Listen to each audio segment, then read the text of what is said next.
இந்த நாட்டுல ஒவ்வொன்னும் ஒரு விதமான பைத்தியம். அவனுக்கு நமக்கு சோறு தான் முக்கியம். ஆரம்பிக்கலாங்களா?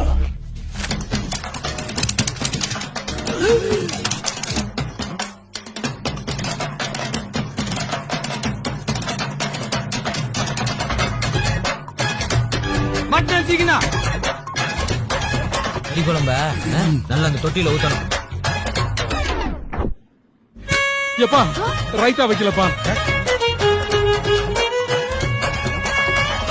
ஊரெல்லாம் ஓடி அலைஞ்சி உழைச்சி சம்பாதிக்கிறது எதுக்கு? இதுக்கு தானே. கடவுள் நீங்க நமக்குன்னு ஒதுக்கின உணவு இந்த சாம்பார். அந்த அறிவிப்போல் அன்ப தருவாளே, சின்ன அறிவிப்பும் இன்று சுடுவாளே. நீயும் தும்மிடி தும்மிடி ஆயுசு நூறாக, என்னுயிர் உன்னோட பத்திர சொத்தாக. என் பார்வை உன்னோடு, உன் பொம்மை கண்ணோடு.